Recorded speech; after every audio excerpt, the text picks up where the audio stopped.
느헤미야서입니다. 이스라엘 역사 속에서는 오랜 역사 후기에 있었던 사건들을 기록하는 성경이 느헤미야입니다.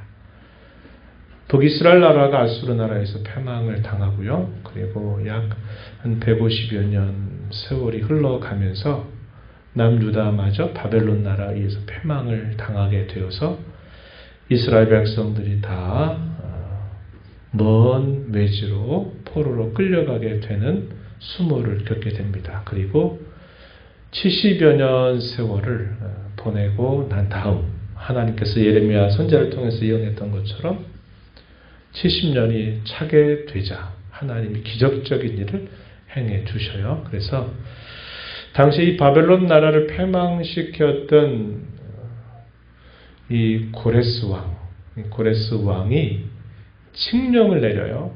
어떤 칙령입니까? 흩어져 사는 유대인들로 하여금 너희의 고향 땅, 너희의 본국으로 돌아가라 하는 그 명령을 이방의 군주의 입을 통해서 내리게 되면서 흩어져 있었던 하나님의 백성들이 다시 본 고향 땅으로 돌아오게 됩니다. 3번에 걸쳐서 포로로 끌려갔던 것과 반대로 3번에 걸쳐서 1차, 2차, 3차 이스라엘 땅으로 돌아오게 돼요. 그래서 첫 번째 귀환이 고레스 왕이 즉위를 하고 난 다음 해입니다. 538년에 1차 귀환이 이루어져요. 이때 이 무리를 이끌었던 지도자가 누구냐면 많이 들어본 스룹바벨이라고 하는 총독이었습니다. 스룹바벨이 많은 이스라엘의 백성들을 데리고 벅찬 가슴으로 이 예루살렘으로 돌아오게 돼요. 그리고 나서 여러 많은 우여곡절들을 겪으면서 마침내 성전을 재건하게 됩니다. 성전 재건 쉽게 되지 않았어요. 많은 반대로 인해서 주저앉고 또 지체하다가 마침내 결국은 완공을 하게 됩니다. 516년 완공을 하게 돼요. 그리고 나서 이제 시간이 흘러갑니다. 1차 귀환을 하고 80년 세월이 흘러가면서 두 번째 귀환이 이루어져요. 2차 귀환입니다. 이때 이 귀환을 이끌었던 지도자가 누구냐? 에스라라고 하는 제사장 겸 학사가 이스라엘 무리들을 데리고 예루살렘으로 돌아와요. 이게 2차 귀환입니다. 그리고 세 번째 귀환이 13년이 지나고 난 다음에 세 번째 귀환이 이루어지는데 그때 이 무리를 이끌었던 지도자가 바로 이 느헤미야입니다. 이 느헤미야가 또 이스라엘 백성들을 데리고 오는데 이 느헤미야가 한 중요한 업적 중에 하나는 무너져 있었던, 황폐해져 있었던 이 예루살렘의 성벽을 재건하는 일이었습니다. 이것이 오늘 본문 15절에 보니까 얼마 만에 됐다 그래요? 50일 만에. 1년 52주를 이렇게 날로 바꿨어요. 52일 만에 완공을 했어요. 기적적으로 이루어진 일이었습니다. 성전이 재건되는 데는 20여 년이 훨씬 지났어요. 귀환할 때 바로 성전을 건축하겠다 했는데 반대를 맞게 되면서 주저앉아서 20년 세월을 지나고 나서야 비로소 성전을 재건하게 되지만 이 예루살렘의 성벽은 느헤미야의 지도하에 52일 만에 이 성벽을 재건하는 일을 완공하게 된다 하는 겁니다. 당시에 느헤미야는 이방 땅에서 높은 관직을 가지고 있었던 사람이었어요. 왕에게 신임을 받았던 느헤미야가 예루살렘의 이 성벽이 황폐해졌다라고 하는 소식을 듣고서는 근심 가운데 기도하고 있는 그 모습을 이방의 군주가 그걸 보면서 너에게 무슨 일이 있느냐 한번 말해봐라. 그랬더니 느헤미야가 제 본국의 나라의 형편이 대단히 어렵다고 하는 소식을 들었습니다. 이렇게 이야기하면서 왕의 허락을 받아서 왕의 주서를 가지고서 느헤미야가 이 예루살렘을 찾아오게 돼요. 그리고 그 일들을 어떻게 할까 하던 중에 그 동족들의 마음을 하나님이 모아 주셔가지고 이 무너져 버려 있는 이 예루살렘 성벽을 재건하는 일을 시작하게 됩니다.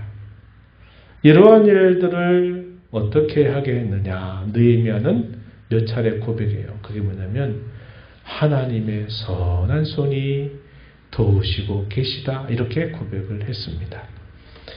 느헤미야 2장 8절 말씀, 또 18절 말씀에 하나님의 선한 손이 우리와 함께한다, 이런 고백을 하면서 하나님이 왕의 마음을 움직여 조서를 써준 것도, 또 자기 동족들의 마음을 움직여서 그 일을 하게 한 것도 다 하나님의 선한 손길이었음을 고백하게 돼요.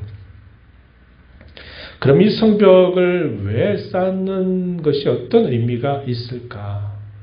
왜 그것을 하려고 했는가에 대해서는 이 느헤미야의 표현들을 보니까 1장 3절 말씀에 보면요, 우리가 환난과 능욕을 당했다.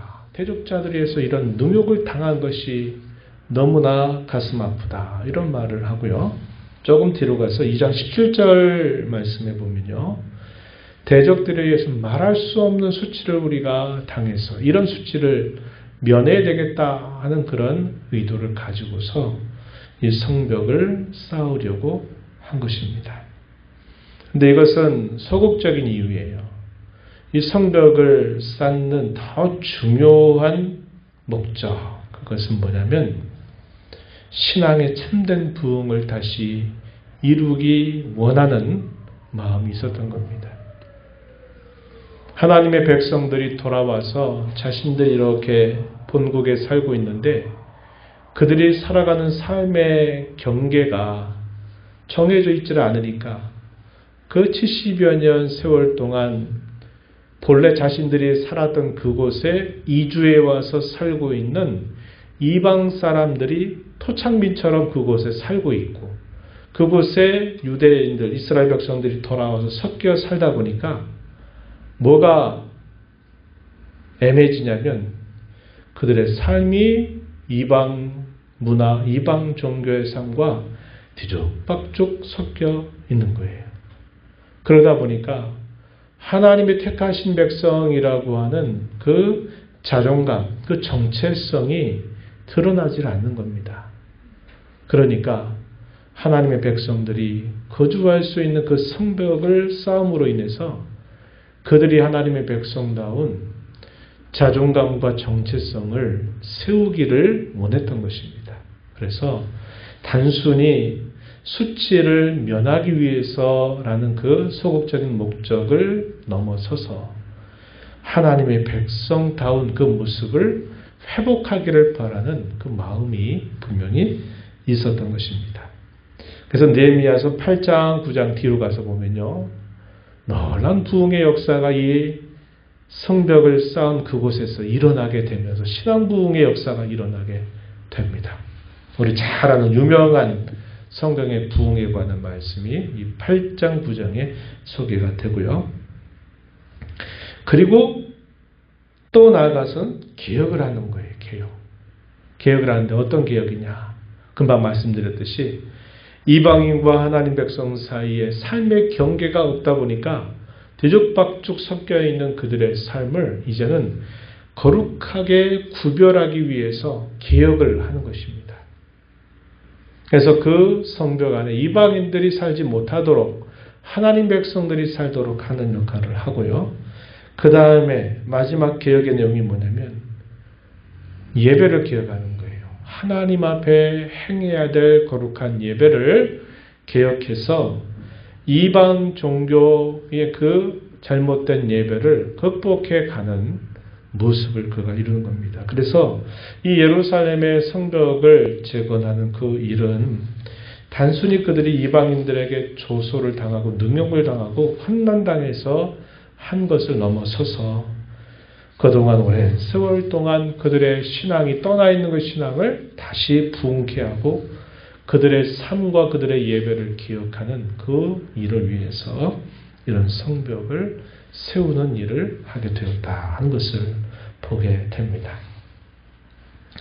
50일 만에, 정말 짧은 시일 만에 이것을 완공했지만 그 일이 되도록 얼마나 많은, 되지 못하도록 얼마나 많은 반대를 겪었는지 모릅니다. 그리고 대외적으로는 대적자들의 계속적인 방해가 있었고요. 내적으로는 또 문제가 있었어요. 그 문제가 뭐냐면 타포로로 살다가 돌아왔는데 어떤 사람들은 벌써 많은 부를 가지고 있게 되고 어떤 사람은 돌아와서도 그 부를 얻지 못하기 때문에 그 자식들이 종으로 팔려가는 그런 일들이 있게 되면서 이 부와 가난의 문제가 이스라엘 백성들 사이에 크게 일어나면서 이게 큰 문제가 됐어요. 느헤미야가 이러한 일들을 지혜롭게 잘 처신합니다. 먼저 대적자들에 대해서 많이 들어봤던 도비야, 산발랏, 게셈 이러한 그 당시에 그곳에 권력과 힘을 가지고 있었던 사람들이 이 일들이 되지 않도록 얼마나 많은 방해를 하는지 몰라요. 이간질시키고 사람들로 하여금 이 느헤미야를 쓰리뜨리려고 하는 많은 온갖 반대 방법들을 다 사용해서 느헤미야를 쓰러뜨리려고 하지만 느헤미야는 그때그때마다 어떻게 하느냐? 하나님께 기도를 올려요. 하나님 이 일을 보시옵소서. 이 일을 보시고 도와주옵소서 이렇게 기도하면서 그 모든 대적들을 하나하나 계속 이겨나가는 모습을 보이고 내적으로 일어나고 있는 이 부와 가난의 문제에 대해서는 자기 자신이 먼저 솔선수범을 해가지고 이자를 받지 않고 자신들이 받은 것들 중에 100분의 1을 그 어려운 사람들에게 다시 돌려두자라고 말하면서 그 말에 당시에 부한 사람들의 마음이 함께 움직이면서 그 문제들을 잘 해결하게 됩니다. 이런 온갖 안팎의 계열 어려움들을 극복하면서 50일 만에 이 성벽 공사를 완공하게 되었다 하는 거예요. 이것은 굉장히 놀라운 일이었다는 겁니다. 완공이 되고 나니까 어떻게 됐냐면 상황이 역전돼 버렸어요. 그 전까지 완공되기까지 수많은 이 대적들이 뭐 했어요? 이스라엘 백성들에게 두려움을 하고 있어요. 니네가 해봤자 뭘 한다고 그러냐? 너희가 성벽을 쌓는 거 그거 살짝만 건드려도 무너지고 말 거다. 이렇게 조롱하고 멸시하고 이스라엘 백성들을 두렵게 하고 그들로 하여금 그 일이 안 될 것처럼 낙담시키는 일을 했던 그 대적자들이 도리어 어떻게 됐을까요? 반대로 상황이 바뀌어버린 거예요. 대적자들이 그걸 보고 자기들이 이제 두려워하게 되고 자기들이 낙담하게 되는 상황이 반전이 일어나게 된 겁니다. 16절 한번 다시 한번 볼까요? 16절 보니까 52일에 끝남에 16절 우리의 모든 대적과 주위에 있는 이방 족속들이 이를 듣고 다 두려워하여 크게 낙담하였으니 왜냐? 그 이유는 우리의 하나님이 이 역사를 이루신 것을 알았기 때문이다. 이렇게 말합니다. 저들이 섬기는 그 하나님이 이 일이 되도록 역사했다는 것을 자신들이 봤다는 거예요. 목격했다는 거예요. 그러니까 오히려 그것이 완공이 되고 난 다음에는 그들이 두려워하고 그들이 낙담하게 되는 상황의 역전이 일어나게 되었다. 이렇게 말해주고 있는 겁니다. 이게 오늘 우리가 읽은 말씀의 대략적인 내용입니다. 오늘 이 말씀을 보면서 우리가 생각하는 것 두 가지. 이것이 하나는 안팎의 여러 어려움을 극복해가는 그 방법. 우리가 자세하게 성경을 찾아보지 못했어요. 시간 관계상 다 살펴볼 수 없어요. 근데 제가 어디에 있다는 것들을 기록해 놨으니까 한번 나중에 읽어보세요.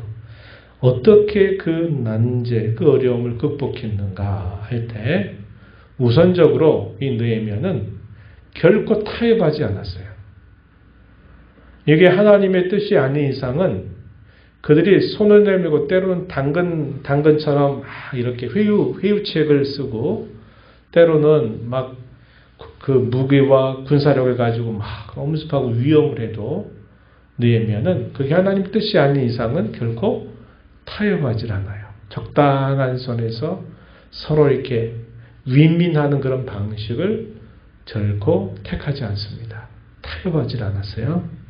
하나님의 뜻에 대한 굳은 신념을 끝까지 지켰다 하는 것입니다. 두 번째는 그거죠. 계속 두렵게 하고 낙담케 하는 그런 말들 또 그러한 물리적인 어떤 힘들을 행사함에도 불구하고 그 두려움과 낙심을 이겨냅니다. 그건 어떻게 이겨냈느냐? 하나님의 도우심을 굳게 의지하고 붙들므로 그러한 것을 이겨나가게 돼요. 우리가 전에도 그런 말씀을 나눴어요. 어떤 상황이 우리에게 가져다 주는 어려움보다 더 큰 어려움이 뭐라 그랬습니까? 그 상황 때문에 내가 해보지도 않고 주저앉는 거예요. 이게 두려움이라고 하는 적입니다. 그게 더 낙담시키는 거예요. 어떤 어려움이 우리에게 닥쳤을 때 그 갖는 그 상황이 주는 어려움보다 그 상황을 보고서 미리 겁먹고 두려움에 떠는 것이 더 큰 어려움이라는 거예요. 두려움을 물리치는 것이 대단히 중요하고 그 두려움을 떨쳐내는 것이 정말 어려운 일인데 이 느헤미야는 어떻게 함으로 이겨내느냐. 하나님께 간절하게 기도하면서 이 어려움을 이겨나가게 돼요. 그리고 느헤미야는 계속적으로 기도합니다. 기도함을 통해서 이 두려움과 낙심을 이겨나가게 되고 내적으로 일어났던 이 부와 가난의 문제로 인해서 큰 백성들 사이에 어떤 내란들이 일어날 이런 일들에 대해서는 자신이 솔선수범하면서 당시에 부한 사람들을 잘 설득해서 그들로 하여금 그런 문제를 해결하도록 하는 겁니다. 그래서 안팎의 여러 어려움들을 잘 극복하면서 불과 50일 만에 성벽을 완공했다는 거예요. 성벽 재건을 완공했다 하는 것을 우리가 보게 됩니다. 오늘 우리가 살면서 이런저런 안팎의 여러 어려움들을 우리도 만나게 되지요. 그럴 때 이 느헤미야가 당시 큰 어려움을 겪으면서 그 어려움을 어떻게 극복하고 오히려 상황을 역전시켰는가 하는 것을 우리가 살펴보는 것은 우리가 이 땅에 살면서 당하는 여러 어려움과 시련들을 극복하는 좋은 방법들이 무엇인가를 우리에게 가르쳐 줍니다. 바로 그대로예요. 타협하지 않는 자세. 하나님의 뜻에 서서 타협하지 않는 자세. 또 우리에게 가져다 준 두려움 또 낙심을 절망을 기도로 이겨나가는 그런 신앙의 자세. 우리의 삶의 급의 말씀을 따라 살아가는 솔선수범. 그리고 마음을 같이 해서 함께 하나님의 뜻을 이루어가는 그런 동역의 자세를 가지고서는 우리는 이 어려운 난제를 극복할 수 있고 또 극복해야 된다는 것을 우리는 배우게 됩니다. 두 번째는 그거예요. 오늘 우리에게서 무너진 것이 무엇인가를 한번 생각해 보고 우리가 세워야 할 것이 무엇인가를 잘 생각해 봐야 한다는 겁니다. 오늘 대한민국에 존재하고 있는 한국교회들 옛날에 비해서 무엇이 무너졌을까요? 조금만 생각해 보면 많은 것들이 있을 겁니다. 그죠? 하나님을 의지하고 찾는 그 간절함이 많이 무너져 버려 있는 오늘의 모습이죠. 가난하고 힘겹고 어려웠던 때 그 하나님을 간절하게 찾았던 그 가난한 심령이 오늘 우리에게 많이 무너져 버려 있는 것을 보게 되죠. 코로나 시대를 지나오면서 오프라인 또 온라인에 이제 익숙해져 가면서 이제는 이 매스컴을 통해서 교회당에 출석하지 않고 다 할 수 있다 하는 그런 생각을 가지고 예배당에 출석하지 않는 많은 젊은 신앙인들이 있다는 것. 이런 것들도 우리 시대에 많이 무너져 내려 있는 것이 되는 것입니다. 그렇죠? 얼마나 많이 있겠어요. 내 안에 무너져 있는 것도 있겠고 우리가 이루던 교회 안에 무너져 내려 있는 것도 있고 이 땅에 존재하는 주님의 교회가 과거에 비해서 무너져 버린 것들 참 많아요. 그것을 다시 세워 나가야 한다는 거예요. 성벽 재건의 의미는 신앙의 참된 부흥과 개혁을 위한 것이었다 하는 것을 우리가 살펴본 것처럼 오늘 내 안에 무너져 있는 것, 또 내가 내 안에서 세워져야 할 것들, 그것을 돌아보고 우리의 교회에 무너져 있는 그 소중한 것들을 세워가는 일에 내가 주역이 돼서 내가 하나님의 선한 도구가 돼서 쓰임받는 저와 여러분의 삶이 되도록 힘써 나가야만 한다 하는 것을 오늘 우리 이 말씀을 통해서 배우게 됩니다. 예배가 회복이 돼야 되겠죠. 거룩한 삶을 살아가는 그 일이 우리에게 회복이 돼야 되겠죠. 이러한 일들을 우리가 가슴에 품고 또 이 밤에 함께 기도하고 우리의 삶을 통해서 힘써 나가게 되기를 진심으로 바랍니다.